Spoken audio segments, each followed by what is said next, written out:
हे आपलं home page आहे. कॅन्डिडेटने सर्वात आधी त्याचं न्यू कॅन्डिडेट रजिस्ट्रेशन करायचं आहे.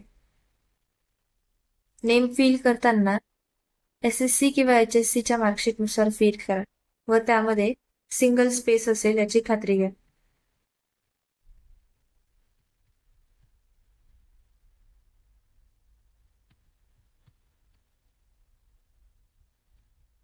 ईमेल ID व मोबाईल नंबर या दोघांपैकी कोणतंही एक व्हेरीफाईड असेल तरी चालेल.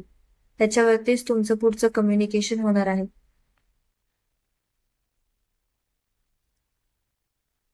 त्यानंतर कॅन्डिडेटने त्याचं स्टेट व डिस्ट्रिक्ट चूज करायचं आहे.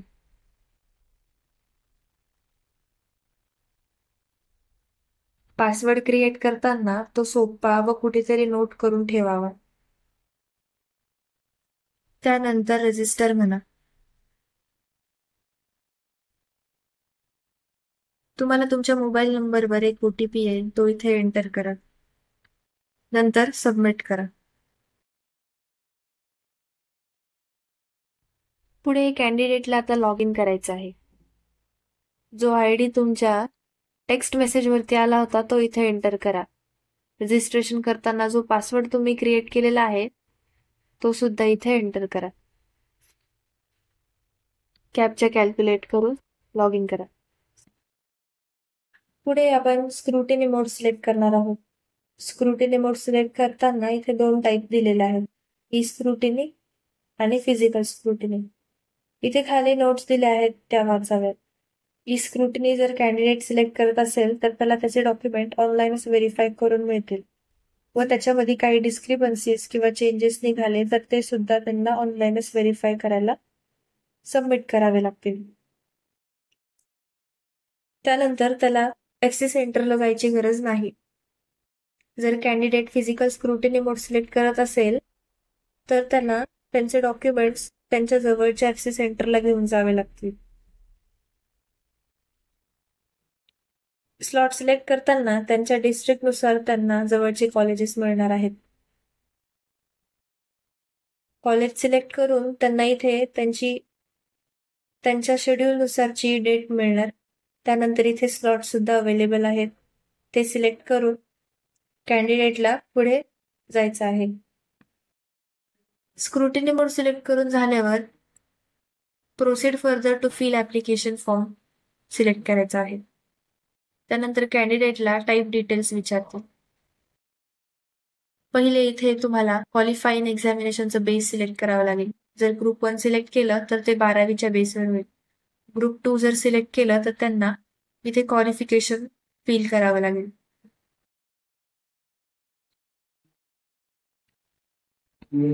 टाईप ऑफ कॅन्डिडेट सिलेक्ट करताना महाराष्ट्र स्टेट कॅन्डिडेट म्हणजे टाईप A हे कॅन्डिडेट असेच असतील ज्यांची एक्झाम 10वीची किंवा 12वीची एक्झाम महाराष्ट्र स्टेटमधून झालेली असेल.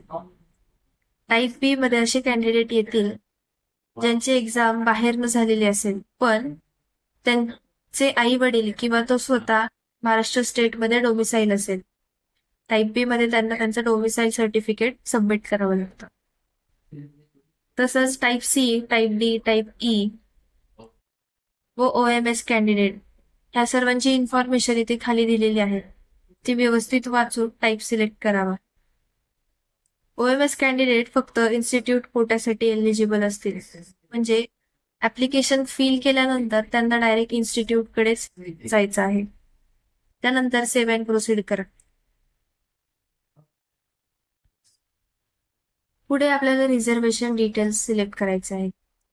रिझर्वेशन सिलेक्ट करताना इथे कॅटेगरी जनरल असेल, जर कॅन्डिडेट EWS मध्ये असेल तर त्याला EWSचं सर्टिफिकेट द्यावं लागतं किंवा इथे प्रोफॉर्मा V सुद्धा अपलोड करता येतो. जर कॅन्डिडेट रिझर्व्ह कॅटेगरीमधून असेल तर इथे कॅन्डिडेटचा कॅटेगरी टाईप सिलेक्ट करून कास्टची अथॉरिटी सिलेक्ट करून कोणत्या कास्टला बिलॉंग होतो हे सिलेक्ट करून पुढे जायचं आहे. एवढं लक्षात ठेवा, रिझर्व्ह कॅटेगरी सिलेक्ट केल्यानंतर तुम्हाला तिथे कास्ट सर्टिफिकेट कंपल्सरी द्यावं लागतं. नाहीतर मग ती कास्ट तुमची ओपन मधून कन्वर्ट होऊन येते.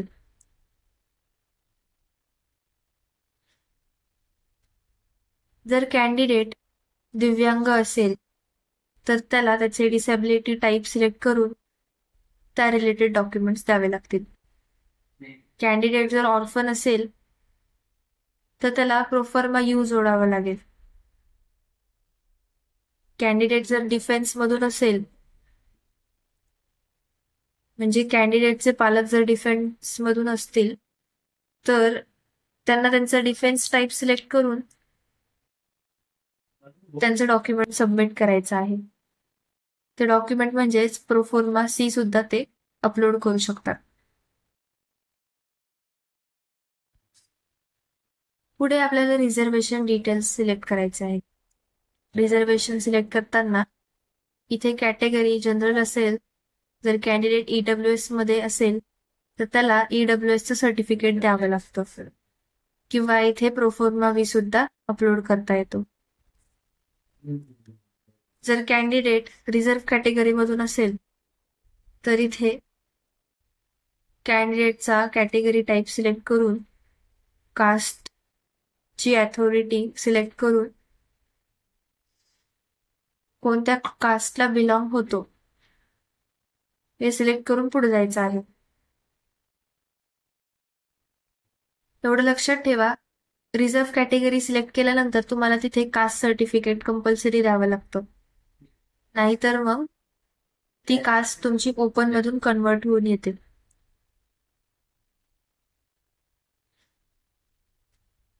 जर कॅन्डिडेट दिव्यांग असेल तर त्याला त्याचे डिसॅबिलिटी टाईप सिलेक्ट करून त्या रिलेटेड डॉक्युमेंट्स द्यावे लागतील. कॅन्डिडेट जर ऑर्फन असेल तर त्याला प्रोफर्मा यू जोडावा लागेल. कॅन्डिडेट जर डिफेन्स मधून असेल म्हणजे कॅन्डिडेटचे पालक जर डिफेन्स मधून असतील तर त्यांना त्यांचा डिफेन्स टाईप सिलेक्ट करून त्यांचं डॉक्युमेंट सबमिट करायचं आहे. ते डॉक्युमेंट म्हणजेच प्रोफॉर्मा सी सुद्धा ते अपलोड करू शकतात. त्यानंतर कॅन्डिडेटला क्वालिफिकेशन डिटेल्स फिल करायचे आहेत. क्वालिफिकेशन डिटेल्स फिल करताना त्याला सर्व डिटेल HSCच्या मार्कशीटनुसार फिल करायचं आहे.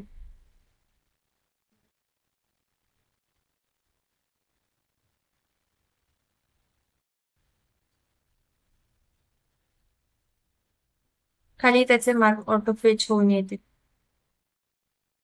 त्याचे सब्जेक्ट सुद्धा इथे डिस्प्ले होतील. त्यापुढे 10वीचे सुद्धा डिटेल्स टाकायचे आहेत.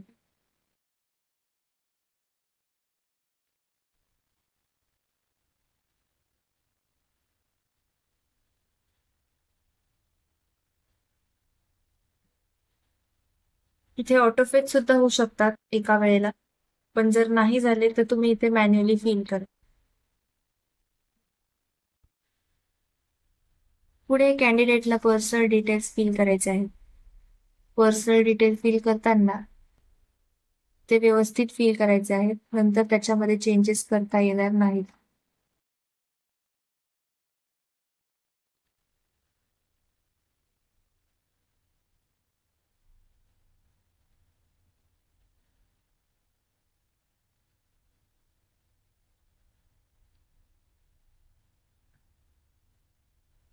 इथे खाली काही नोट दिलेले आहेत, त्या वाचून घ्या.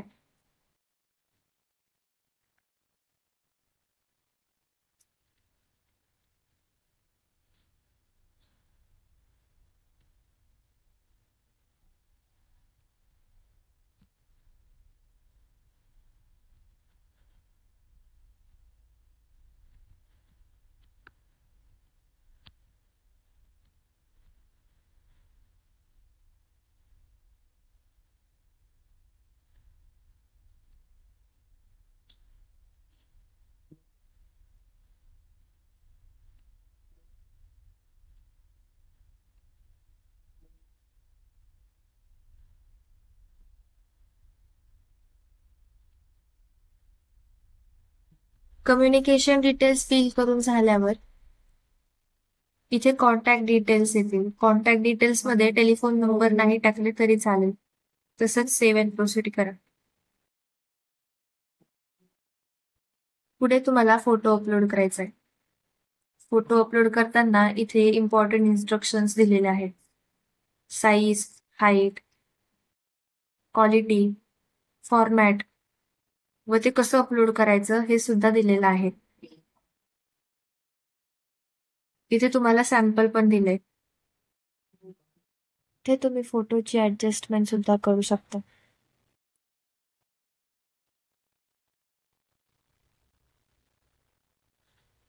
फोटो ऍडजस्ट झाल्यावर इथे तुम्ही फोटोची ऍडजस्टमेंट सुद्धा करू शकता.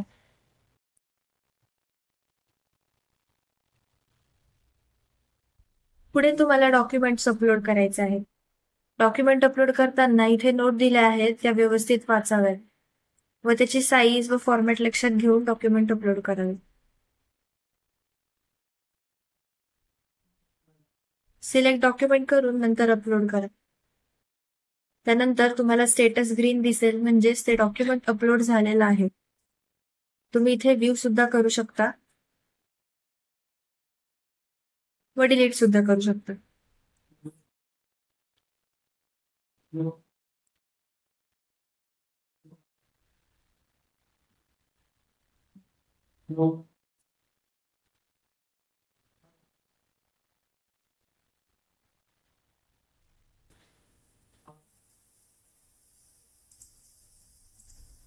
जर कॅन्डिडेटचं व्हेरिफिकेशन झाल्यानंतर एखादा डॉक्युमेंट राहिला असेल आणि तो जर ई स्क्रुटिनीचा असेल तर कॅन्डिडेट नंतर ग्रीव्हन्सचे सुद्धा ते अपलोड करू शकतो.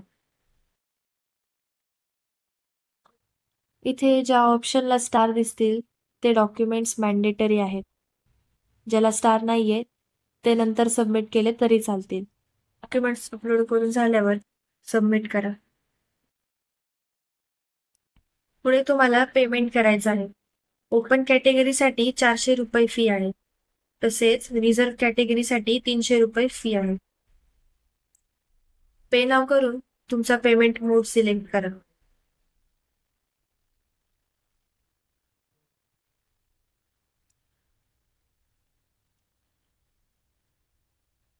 कॅन्डिडेटला जर पेमेंट करताना प्रॉब्लेम आला तर त्याने पुन्हा एकदा पेमेंट करायचं आहे. अगोदरची अमाऊंट त्यांना रिफंड केली जाईल.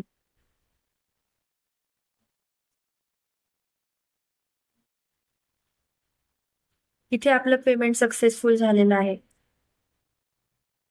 आता तुमचा ऍप्लिकेशन फॉर्म रेडी झालेला आहे. हा ऍप्लिकेशन फॉर्म आता आपल्याला व्हेरीफाय करून घ्यायचा आहे. जर ई स्क्रुटिनी असेल तर तुम्हाला इथे तुमचा अलॉटेड EFC दिसेल. व्हेरिफिकेशन मध्ये जर उशीर होत असेल तर तुम्ही या कॉन्टॅक्ट नंबरवर कॉल करू शकता. जर डॉक्युमेंटमध्ये काही चेंजेस असल्यास व्हेरिफिकेशनच्या अगोदर तुम्ही माय होम मध्ये जाऊन अनलॉक युअर ऍप्लिकेशन फॉर्म करून ते चेंजेस करू शकता. आजची व्हिडिओ आवडल्यास लाईक, शेअर, सबस्क्राईब करायला विसरू नका. धन्यवाद.